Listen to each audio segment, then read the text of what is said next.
ఒక సంవత్సరం లోపే మాకింకా అంటే 5 ఏళ్ళు తెలంగాణ ప్రజలు 5 సంవత్సరాలు అవకాశం ఇచ్చారు. మేము 5 ఏళ్ళు లాగలే, కాంగ్రెస్ గవర్నమెంట్ 5 ఏళ్ళు లాగలే, సీఎం రేవంత్ రెడ్డి గారు 5 ఏళ్ళు లాగలే. 1 ఇయర్ లోపల ఆయన సంవత్సరం లోపలే 22,000 కోట్లు ఒకటే కిస్తీలో మాఫీ చేసిండు. కానీ 2 ఎలక్షన్ల వాగ్దానం చేసిన రైతులకు మీరు 10 సంవత్సరాలు అంటే 10 ఏళ్లలో 20,000 కోట్లు ఎక్కడ, ఒక సంవత్సరంలో 22,000 కోట్లు ఎక్కడ? మళ్ళీ చెప్తున్నా, సంవత్సరంలో 22,000 కోట్లు మాఫీ చేసిన కాంగ్రెస్ గవర్నమెంట్ సీఎం రేవంత్ రెడ్డి గొప్పోడా? తెలంగాణ రైతులకు మాటిచ్చి 10 సంవత్సరాల్లో 20,000 మాఫీ చేసిన కేసీఆర్ గొప్పోడా? అక్కడ 10 ఏళ్ళు బీఆర్ఎస్ గవర్నమెంట్, ఇక్కడ సంవత్సరము కాంగ్రెస్ గవర్నమెంట్. ఈ మాట చెప్పాలనే ఈరోజు నేను మీడియా ముందుకు రావడం జరిగింది. ఈ విషయాన్ని తెలంగాణ రైతులు గమనించాలి,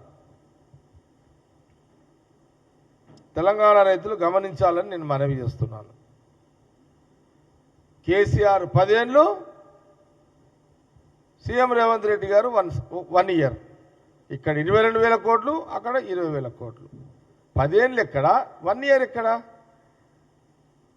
అంటే సభలో కేసీఆర్ సభలో దాన్ని రాంగ్ సిగ్నల్ ఇచ్చే ప్రక్రియలోనే ఆయన స్పీచ్ ఇవ్వడం జరిగింది.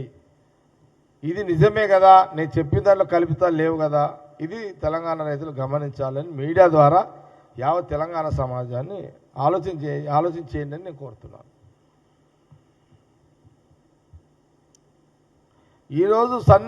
ఈరోజు బియ్యం మీద 500 రూపాయలు ఏదైతే బోనస్ ఇస్తున్నామో దాని మీద చాలా హ్యాపీగా ఉన్నారు రైతులు.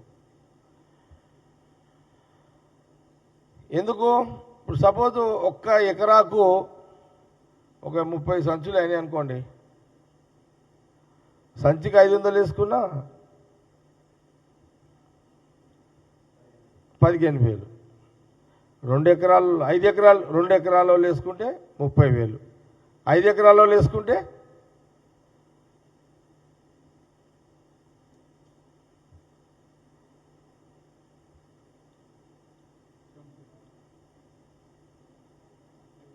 70,000. అంటే మీరు ఆలోచన చేయాలి, రైతులు కూడా, తెలంగాణ ప్రజలు, యావత్ తెలంగాణ సమాజం ఆలోచన చేయండి. వరి వేసుకున్న వాళ్లకు బియ్యం మీద ఎక్స్ట్రా 500 రూపాయలు ఏదైతే ఆ రోజు రాహుల్ గాంధీ గారు చెప్పారో,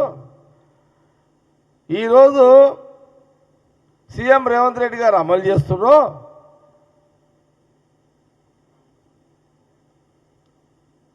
అటు రెవెన్యూ మినిస్టర్ పొంగులేటి గారు కానివ్వండి, లేదా ఇటు ఉత్తమ్ కుమార్ రెడ్డి సివిల్ సప్లై కానివ్వండి, ఈ రోజున సన్న బియ్యంతో ఈరోజు సీఎం రేవంత్ రెడ్డి గారిని, ఉత్తమ్ కుమార్ రెడ్డి గారిని శబాష్ అంటున్నారు ప్రజలు. ఎందుకు? సన్న బియ్యం అన్న మాట ప్రకారం ఇస్తున్నారు కాబట్టి చాలా సంతోషాన్ని వ్యక్తపరుస్తున్నారు. ఈరోజు సీఎం రేవంత్ రెడ్డి గారిని, ఉత్తమ్ రెడ్డి గారిని శబాష్ అంటున్నారు తెలంగాణ ప్రజలు. ఇది నిజమే, మాది మేమేం గొప్పలు చెప్పుకుంటలేము, వాస్తవాలు కొంత మీడియా ద్వారా మళ్ళొకసారి నేను రిపీట్ చేస్తున్నా. సన్న బియ్యం వల్ల అందరూ హ్యాపీగా ఉన్నారు.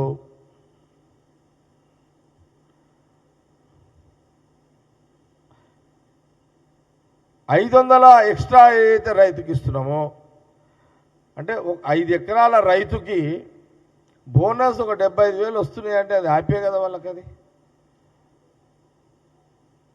ఓకే, నువ్వేది రైతు ఎకరానికి 5,000 అంటున్నావు కదా, 5 ఎకరాలకు 5 ఎకరానికి 5,000 చొప్పున అన్నా కూడా అది 25,000. కానీ మేము ఇచ్చే 500 రూపాయలతోటి 50,000 ఎక్స్ట్రా వస్తుంది. ఇది గొప్పతనమా, అది గొప్పతనమా? ఇప్పుడు అంటే సంచి మీద 50,000 ఎక్స్ట్రా ఇవ్వడం వల్ల 5 ఎకరాలకు 75,000, 1 ఎకరాలకు 15,000, 2 ఎకరాలకు 30,000, ఇది రైతులు కూడా గమనించాలి అని మీడియా ద్వారా కోరుతున్నాను. ఇంకో మాట అన్నాడు, ఆర్టీసీ బస్సులలో ఆడవాళ్ళు కొట్లాడుకుంటున్నారు అని అన్నాడు కేసీఆర్ గారు. కేసీఆర్ గారు ఈరోజు కొట్లాడుకుంటున్నారు అని అంటే ఉచితంగా మహిళలు బస్సు ప్రయాణం చేస్తున్నట్టే కదా. ఈరోజు ఆడవాళ్ళు కొట్లాడుకుంటున్నారు, సీట్లు దొరకక కొట్లాడుతున్నారు. అలా సీట్లు దొరకక ఆడవాళ్ళు మాట అనుకుంటున్నారు. కానీ ఆ ఫ్రీ బస్సు ఆడవాళ్లకు మహిళలకు ఉచితంగా ప్రయాణం చేయడము ఆ రోజు రాహుల్ గాంధీ గారు చెప్పింది, ఈరోజు రేవంత్ రెడ్డి గారు చేయడము, మన ఆర్టీసీ మినిస్టరు పొన్నం ప్రభాకర్ గారు కొట్లాడుకున్నోళ్ళు అంటే సీటు దొరకక కొట్లాడుకునేటోళ్ళు అంటూ ఒక మాట అనొచ్చు మమ్మల్ని, కానీ సీట్ల మీద కూర్చుని పోయేటోళ్ళు అయితే శబాష్ రేవంత్ రెడ్డి, శబాష్ పొన్నం ప్రభాకర్ అయితే అంటున్నారు కదా. ఇప్పుడు ఒక సీట్లో ఇప్పుడు చూడండి, ఆర్టీసీ బస్సుల్లో అసలు ఆర్టీసీ మర్చిపోయే కాలం వచ్చింది కేసీఆర్ పుణ్యమాని. ఆర్టీసీ డిపార్ట్మెంటు ఆర్టీసీ బస్సులనే మర్చిపోయారు. అలాంటిది మహిళలకు ఉచిత ప్రయాణం తర్వాత ఆర్టీసీ బస్సుకు చాలా డిమాండ్ వచ్చింది. అసలు ఆర్టీసీ డిపార్ట్మెంట్ కనుమరుగైపోయే పరిస్థితికి కనుమరుగైపోయింది. 10 సంవత్సరాలలో కేసీఆర్ గారు ముఖ్యమంత్రిగా ఉన్నప్పుడు 10 ఏళ్లలో ఆర్టీసీ డిపార్ట్మెంటు కనుమరుగైపోయింది, మర్చిపోయారు. మళ్ళీ దానికి ప్రాణం పోసి జీవం తీసుకొచ్చిన చరిత్ర ఘనత ఈరోజు రాహుల్ గాంధీ గారి యొక్క నాయకత్వంలో కాంగ్రెస్ గవర్నమెంట్ ఇది. సీఎం రేవంత్ రెడ్డి గారు, దాని శాఖ మినిస్టర్ పొన్నం ప్రభాకర్ గారు.